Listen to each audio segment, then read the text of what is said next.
Nag-shooting na sina Julian San Jose at Elmo Magalona para sa kauna-unahan nilang pelikula bilang magka-love team. Ang Julie-Elmo tandem, mas pressured nga ba ngayon? Alamin sa chika ni Nelson Canlas. Kabado sina Julian San Jose at Elmo Magalona sa shooting ng Just One Summer, ang kanilang unang pelikula bilang magka-love team. Mas pressure daw sila dahil sila na ang mga bida.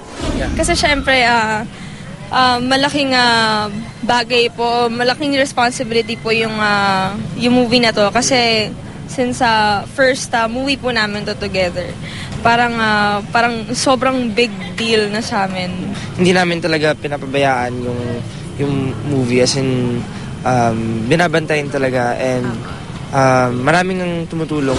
Excited din ang Julie-Elmo tandem dahil bukod sa mga serye at sa Party Pilipinas, may isang proyekto na ang siguradong ikakakilig ng kanilang mga fans. Lahat daw ng kanilang efforts ngayon sa pelikula ay para sa mga taong sumubaybay sa kanilang tambalan. Dahil nga binigyan kami ganito, parang gagamitin na namin to as our opportunity to give back and to show everyone na we really love what we are doing. Flattered din po kami, and at the same time excited kasi po nabigyan po kami ng opportunity ng GMA to do a movie together. Sa Just One Summer, matcha-challenge daw ang dalawa. May isang eksena kasi na kailangang halikan ni Elmo si Julian. Magiging first ko to if ever. Kakayanin mo ba? Oo naman po, kung kasama po talaga sa movie, gagawin po namin. Kasi we always work professionally naman. Nagkakagising-sing ka na nga natin kay Sam Pinto. Hindi, iba naman yun, syempre. So, meron pa rin akong, and, pero as of now, parang,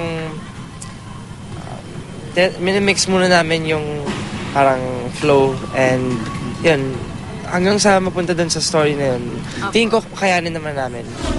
Ayon kay Director Mac Alejandre, hindi lang kikiligin ang mga manonood. Ipapakita rin daw ni na Julian at Elmo ang kanilang galing sa pag-arte. Ang script hindi ordinaryong love story . Hindi siya yung isang ordinaryong love story na boy meets girl, girl meets boy, etc. etc. May ganun siya pero nakapalibot siya sa isang sitwasyong very dramatic. Nelson Canlas, updated sa Showbiz Happening.